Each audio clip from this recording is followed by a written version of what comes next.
Que feriez-vous si, à 38 ans, le PDG tech le plus discret de Paris vous dit avoir 20 millions d'euros et qu'il vous propose un marché que personne n'oserait imaginer? Cette histoire commence entre La Défense et l'avenue Montaigne, au cœur d'un Paris où les startups se mêlent aux dynasties.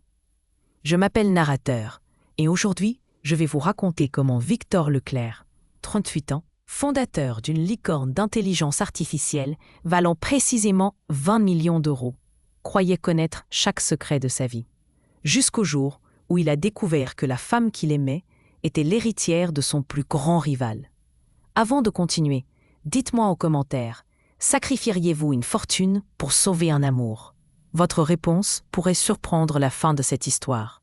Mais ce qu'il ignorait ce jour-là, c'est que cette simple certitude allait bouleverser son monde parfaitement construit. Victor Leclerc avait la réussite gravée dans la démarche. Diplômé d'HEC Paris, il avait bâti Novasense, une entreprise d'IA spécialisée dans l'optimisation énergétique des grands groupes. Son bureau, au 34e étage d'une tour de la Défense, offrait une vue qui mangeait l'horizon. Chaque matin, il enfilait un costume Dior sur mesure, ajustait sa Patek Philippe et traversait Paris dans sa Tesla Model S, toujours à l'heure pour un conseil d'administration ou une réunion de fusion-acquisition. Les actionnaires le respectaient. Les ministres l'interviewaient. Les journalistes disaient qu'il incarnait la nouvelle noblesse d'affaires française. Pourtant, derrière l'odeur du cuir de son siège et le flacon de son parfum, un Dior sauvage, Victor gardait une solitude douce amère. Il avait la passion du code, un goût pour les anciennes affiches du métro dans son penthouse du 8e arrondissement et une peur tenace, perdre ce qu'il avait construit en une nuit d'erreur. Ce qu'il allait découvrir lors de cette réunion ordinaire changerait le cours de sa vie à jamais. Camille Rousseau, ou plutôt Camille Duval, jusqu'à ce qu'elle le dise, avait 34 ans et une élégance qui n'avait rien à voir avec l'héritage attendri d'un nom.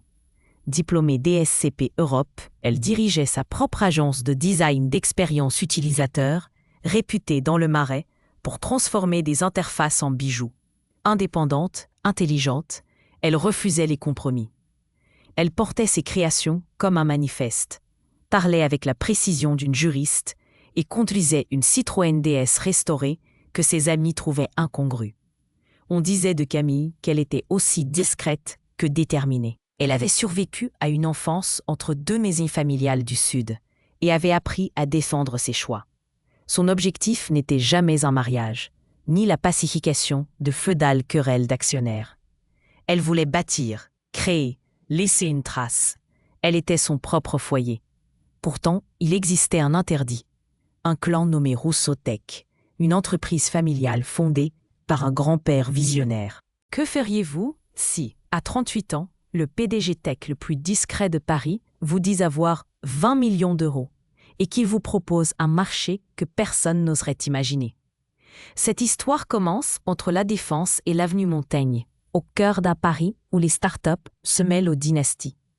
Je m'appelle Narrateur et aujourd'hui, je vais vous raconter comment Victor Leclerc, 38 ans, fondateur d'une licorne d'intelligence artificielle valant précisément 20 millions d'euros, croyait connaître chaque secret de sa vie jusqu'au jour où il a découvert que la femme qu'il aimait était l'héritière de son plus grand rival.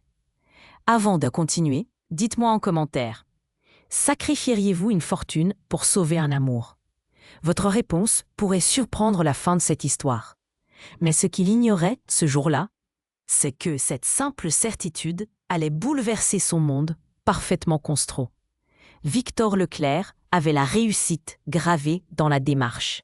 Diplômé d'HEC Paris, il avait bâti Novasense, une entreprise d'IA spécialisée dans l'optimisation énergétique des grands groupes. Son bureau, au 34e étage d'une tour de la Défense, offrait une vue qui mangeait l'horizon. Chaque matin, il enfilait un costume Dior sur mesure, ajustait sa Patek Philippe et traversait Paris dans sa Tesla Model S, toujours à l'heure pour un conseil d'administration ou une réunion de fusion-acquisition. Les actionnaires le respectaient. Les ministres l'interviewaient. Les journalistes disaient qu'il incarnait la nouvelle noblesse d'affaires française.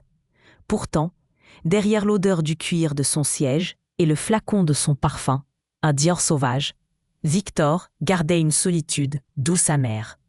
Il avait la passion du code.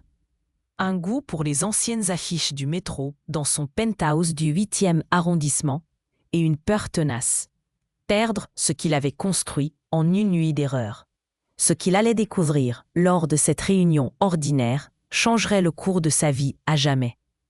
Camille Rousseau, ou plutôt Camille Duval jusqu'à ce qu'elle le dise, avait 34 ans et une élégance qui n'avait rien à voir avec l'héritage attendri d'un nom. Diplômée DSCP Europe, elle dirigeait sa propre agence de design d'expérience utilisateur, réputée dans le Marais pour transformer des interfaces en bijoux. Indépendante, intelligente, elle refusait les compromis. Elle portait ses créations comme un manifeste, parlait avec la précision d'une juriste et conduisait une Citroën DS restaurée que ses amis trouvaient incongrue. On disait de Camille qu'elle était aussi discrète que déterminée. Elle avait survécu à une enfance entre deux maisons familiales du Sud et avait appris à défendre ses choix. Son objectif n'était jamais un mariage, ni la pacification de feudales querelles d'actionnaires. Elle voulait bâtir, créer, laisser une trace. Elle était son propre foyer. Pourtant, il existait un interdit. Un clan nommé Roussotech, une entreprise familiale fondée par un grand-père visionnaire. Que feriez-vous si, à 38 ans, le PDG tech le plus discret de Paris vous dit avoir 20 millions d'euros et qu'il vous propose un marché que personne n'oserait imaginer? Cette histoire commence entre La Défense et l'avenue Montaigne, au cœur d'un Paris où les startups se mêlent aux dynasties. Je m'appelle Narrateur et aujourd'hui, je vais vous raconter comment Victor Leclerc, 38 ans, fondateur d'une licorne d'intelligence artificielle valant précisément 20 millions d'euros, croyait connaître chaque secret de sa vie, jusqu'au jour où il a découvert que la femme qu'il aimait était l'héritière de son plus grand rival. Avant de continuer, dites-moi en commentaire, sacrifieriez-vous une fortune pour sauver un amour? Votre réponse pourrait surprendre la fin de cette histoire. Mais ce qu'il ignorait ce jour-là, c'est que cette simple certitude allait bouleverser son monde parfaitement construit. Victor Leclerc avait la réussite gravée dans la démarche. Diplômé d'HEC Paris, il avait bâti NovaSense, une entreprise d'IA spécialisée dans l'optimisation énergétique des grands groupes. Son bureau, au 34e étage d'une tour de la Défense, offrait une vue qui mangeait l'horizon. Chaque matin, il enfilait un costume Dior sur mesure, ajustait sa Patek Philippe et traversait Paris dans sa Tesla Model S, toujours à l'heure pour un conseil d'administration ou une réunion de fusion-acquisition. Les actionnaires le respectaient. Les ministres l'interviewaient. Les journalistes disaient qu'il incarnait la nouvelle noblesse d'affaires française. Pourtant, derrière l'odeur du cuir de son siège et le flacon de son parfum, un Dior sauvage, Victor gardait une solitude douce amère. Il avait la passion du code, un goût pour les anciennes affiches du métro dans son penthouse du 8e arrondissement et une peur tenace, perdre ce qu'il avait construit en une nuit d'erreur. Ce qu'il allait découvrir lors de cette réunion ordinaire changerait le cours de sa vie à jamais. Camille Rousseau, ou plutôt Camille Duval, jusqu'à ce qu'elle le dise, avait 34 ans et une élégance qui n'avait rien à voir avec l'héritage attendri d'un nom. Diplômée d'ESCP Europe, elle dirigeait sa propre agence de design d'expérience utilisateur, réputée dans le Marais pour transformer des interfaces en bijoux.